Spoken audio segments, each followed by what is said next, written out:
Have you ever found yourself thinking about food all the time? And I'm not just talking about when you're actually hungry. I'm talking about those moments where you're planning out your next meal, what you're going to eat, what you shouldn't eat. Maybe you have guilt around what you've previously eaten. Maybe there's an obsession around the scale and what you weigh. What I want to come in here and talk to you today about is food noise and why it tends to be even more increased in women over 40. Hey, welcome back to my channel. I'm Crystal, and today I want to take a moment to really talk about food noise and why it tends to be louder in women in perimenopause. So if you're over 40 and all of a sudden you're feeling this extra mental chatter, because that's what food noise is. It has absolutely nothing to do with physical hunger. It has everything to do with this constant mental chatter happening in your mind and all surrounded around food. So either thinking about food, like when your next meal is, what you're going to eat, what you shouldn't have eaten, or what you're not going to eat. Perhaps it's what you weigh on the scale. So now you're trying to do some mental gymnastics to figure out what your next meal should be. Perhaps you are hungry and you're just thinking about what you're going to consume right now. And again, if you are obsessed with the scale and you are just trying to figure things out because things have shifted in perimenopause, this video is for you. Because trust me, as somebody who struggled hard with food noise when I was in my bodybuilding days, I had developed very disordered eating patterns due to the deprive and binge cycles and, just overworking my body out in order to earn the food. Food noise was something that I struggled with hardcore, and it is something that I had to really work towards healing. I have a whole other video on what I actually did to stop that disordered eating patterns. And if you're here right now watching this and you're actually struggling hardcore, please, please, please seek professional help. You don't have to do this alone. Okay, so let's get into it. As somebody who did struggle super hard with food noise, it was hard AF. I can tell you firsthand, it has nothing to do with willpower. Absolutely nothing to do with willpower. As a Gen X woman, we were really conditioned to believe that thin was in. And yes, it really saddens me to know that the thin at all costs trend seems to be making headway again. But I digress. Women my age, you know what I'm talking about, to contort ourselves in order to meet this standard that society had created. And we were taught to be cardio bunnies. We were taught to move more and eat less, have smaller portions, to just busy ourselves when we were actually we had physiological hunger. And so I want to tell you that actual food noise has nothing to do with willpower. Absolutely nothing. So let's get into it. Why would food noise tend to be even louder when we're in our 40s? First and foremost, the hormonal shifts. Our body is actually going through rapid changes. It's chaotic with the decline in estrogen and progesterone. And estrogen so far has been found to be beneficial to over 400 systems in the body. It's neuroprotective for the brain. It is protective of the heart. It does a lot of extra things that we didn't even realize it did, and it influenced. And so when shifts start to happen, they're drastic. Perimenopause happens 7 to 10 years prior to menopause. Menopause is the cessation of a menstrual cycle for a full 12 months. On average, women transition into menopause anywhere between 50 and 52. And so if we consider perimenopause starts anywhere from 7 to 10 years prior, you could be in your late 30s starting perimenopause. So due to these hormonal shifts and this chaos in your body, we know that estrogen affects hunger, it affects insulin sensitivity, it affects brain signals to let you know when you're hungry and when you're not. And so just based off of that, it is natural that in perimenopause, you start to develop more cravings. For myself, I was craving a lot more of the sugary foods, and I am more of a sweet tooth, but the cravings were intense. So that's number one. Number two, due to the hormonal shifts happening in your body, what tends to happen is we're going to be holding a lot more stress and cortisol. And so stress-wise, all of the spinning plates, like I like to call them, we're spinning all these plates. We've been used to spinning all the plates. You have your career, you have yourself, you have your family life, you have, all of the extras that you're spinning. And then somewhere along perimenopause, due to the extra changes happening inside your body, everything that you were spinning now tends to feel harder. Now, let me know in the comments if that is you. I came to a point where I just couldn't juggle anymore. The spinning plates just was not working. And I mean, let's be honest. We're caring for aging parents. Maybe you're raising teenagers. Maybe the demands in your career have shifted. I mean, you wake up exhausted because you're not getting enough sleep, because we have disrupted sleep. The list goes on. And so due to all of these shifts, there's naturally going to be some consequences to that. When you're tired, you're going to be craving more foods to give you that spike of energy. And so it makes sense for why in perimenopause, the food noise tends to become louder. And number three, I'm going to hold your hand as I say this. If you are a woman that's a Gen X woman, all of those years of dieting definitely played a role in how the food noise is showing up for you in this current phase of your life. So if you spent decades upon decades upon decades categorizing food as quote unquote good or bad, I'm going to be good and I'm going to eat a salad, or I was bad and I ate, a chocolate cake. I truly believe that if you spent years dieting, and, we had that conditioning for this. And when we know different, we can choose different. So this is not to obviously blame or shame any of the generations before us, because we are queens and we take control of our life, radical responsibility. What tends to happen is, I have a firm belief that the relationship that you hold with your body and the relationship you hold with your food is most likely not the healthiest. And so it naturally is going to influence your food noise. Naturally, these ruminating thoughts that have been just happening on a loop, replayed over and over and over again, and maybe you weren't aware, but now it gets louder in perimenopause. That for sure is influencing how you're showing up. People like to ask me what I did to really break that habit of my disordered eating patterns. Again, I would really recommend you seek professional help. I'm just sharing my own story. I don't know you. I just want to share what worked for me. And I know for a fact, seeking professional help is always going to be a top tool in my toolbox. But what I did is I really had to realize that these ruminating thoughts were actually not truth. And so I started to really detach who I be from the thought I was having.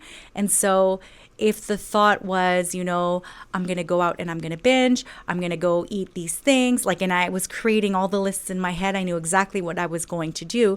I had to actually take a pause, a breath, and give myself a little mini break. I had to give myself a little bit of space in order to just sit with that discomfort of the thought and really disassociate that thought from who I be in order to not follow through.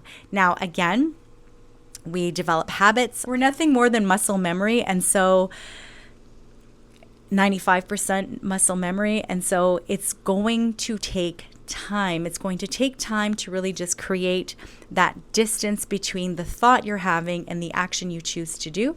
So you can have the thought, you can sit in the discomfort of the thought and choose to not act on it. And I read a book recently that, had I found that when I was struggling hardcore, would have greatly impacted me. And it's essentially what I was doing to myself to create that space to choose a different outcome, to have a different action, a different behavior. And I really enjoyed how he really breaks it down, how the brain works. And it's essentially, it's your emotional brain it's like a primitive brain that is just really enforcing these actions to happen. This primitive version of you is telling you, if you don't do this, then the fear is that you're going to die. And so this is why we follow through with it on an unconscious level. A book that I recently read that honestly would have impacted me, and I might not have struggled as much as I did, was the book Rational Recovery by Jack Trimpey. Again, this is not a sponsored video, but I really do enjoy how he breaks down the parts of the brain. And so when you can actually understand which part of your brain is speaking to you, then you can choose how to stay in your power. Now, because you know that I'm all practical and really wanting to give you different tools to help you feel empowered, definitely that book is life-changing, or it was at least for me. So if you've read it, please let me know in the comments below. And if you decide to read it, let me know in the comments below. Please come back to this video and share what revelations you had. But let's get into different kind of tools that can really just help you create that awareness around the food noise and what you can do to take back your power. So number one, definitely you're going to need to be eating more. Yes, I know it's going to go against probably every fiber in your being if you have really just subconsciously followed the conditioning that you grew up in. But we need to eat. See, I have this saying where rejection creates obsession. And so anytime you tell yourself you cannot have something, that is the first thing that your mind is going to want. And it is going to continuously put this pressure on until you cave.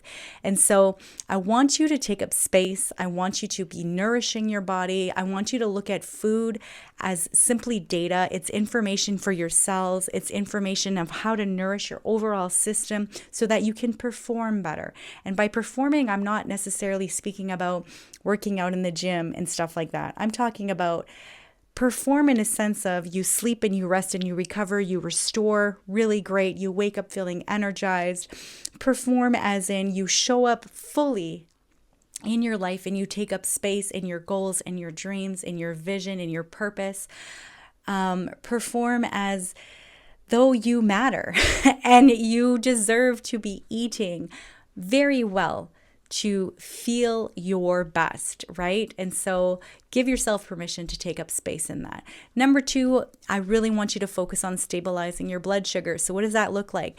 As you're going to be eating your food, I really want you to put a focus on having a protein first approach. So front load your protein in your day. Try to have protein at every single meal and get that good fiber in your body. This is going to really help stabilize your blood sugar so that when it feels more stable, the drops won't be as evident.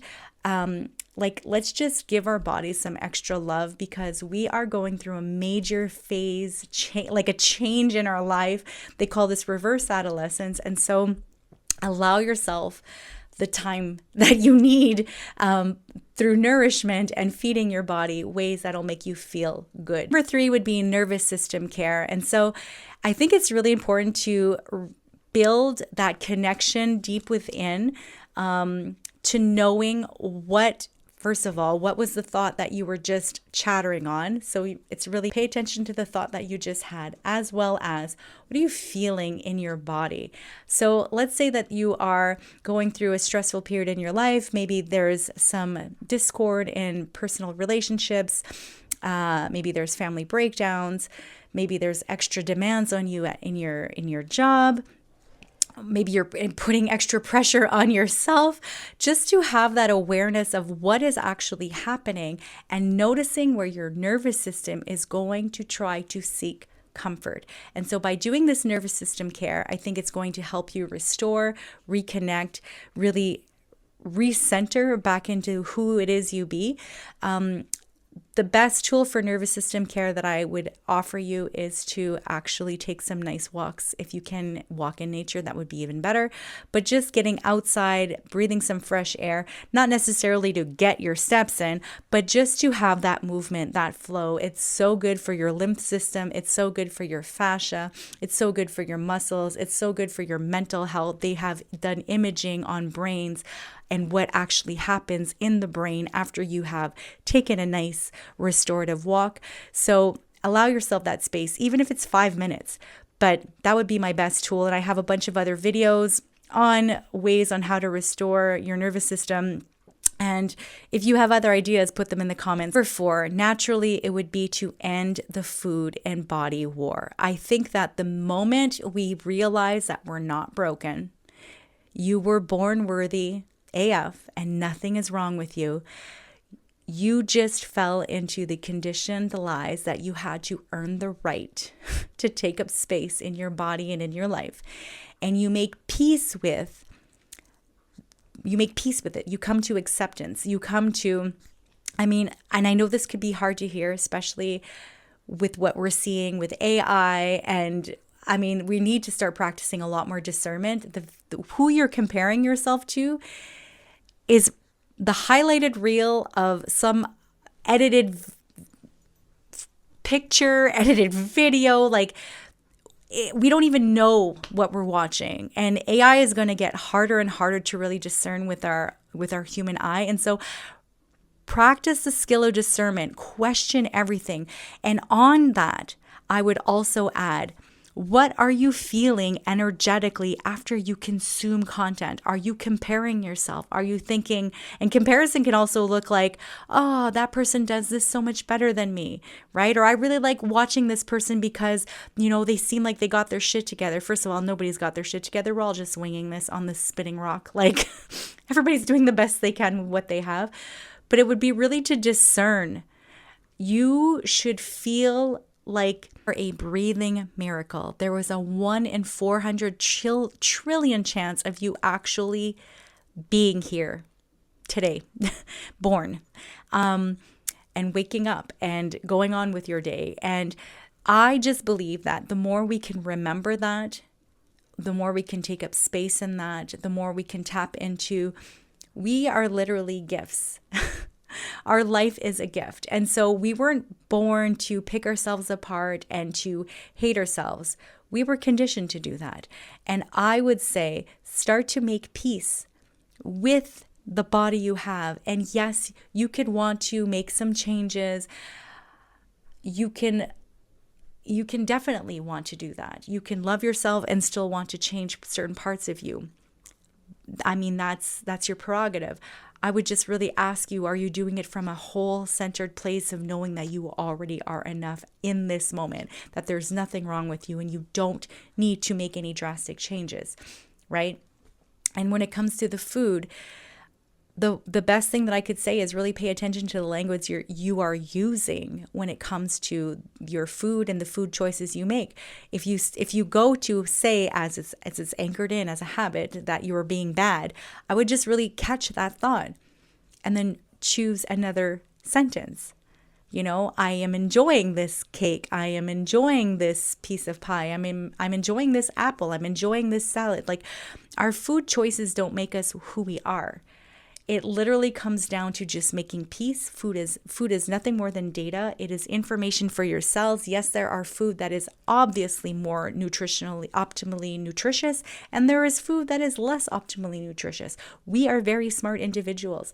We know that eating the spectrum of the colors and focusing on fiber and protein, and we need our carbohydrates, we need our fats, this is going to help us thrive and feel better overall in how we show up in life versus feeling lethargic and fatigued and stressed and all of the things. And so just learning to make peace by really swapping that language, remove that language. And now that I've pointed it out, listen to others and how they speak around their food and food choices. And you just choose to do something different. And by you modeling something different, that gives another person permission to be like, hey, I didn't know we could do it like that. Literally, this is all it is. It's like You do this inner work for you and you let others witness your transformation. And from there, I mean, you're allowed to want to make changes, as I just said, but definitely doing changes from a place of bashing yourself and being super critical, that's not going to work. That is not going to work. I think that if we realized how mean we can be towards ourselves, like I was so disgusted with myself for decades, and I came to this realization that none of that was working anyway. So why don't I try to be my best friend? Because guess what? You are the one and only constant you will have for your whole entire life, from your first breath to your last.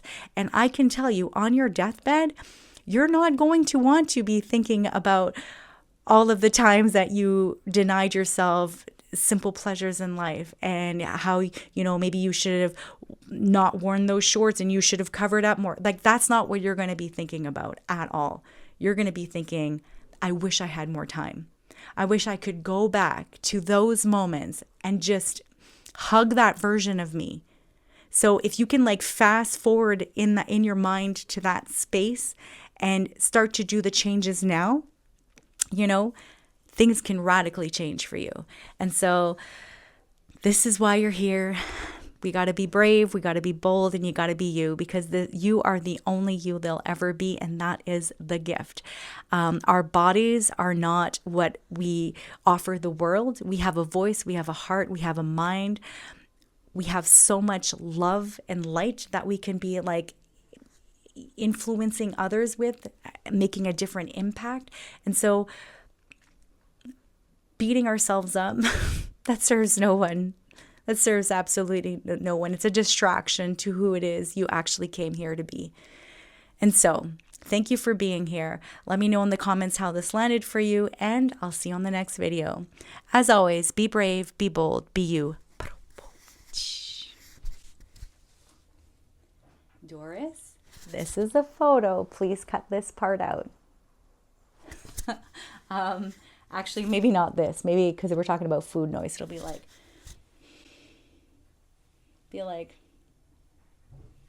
anyways, choose between those. I love your face. Bye.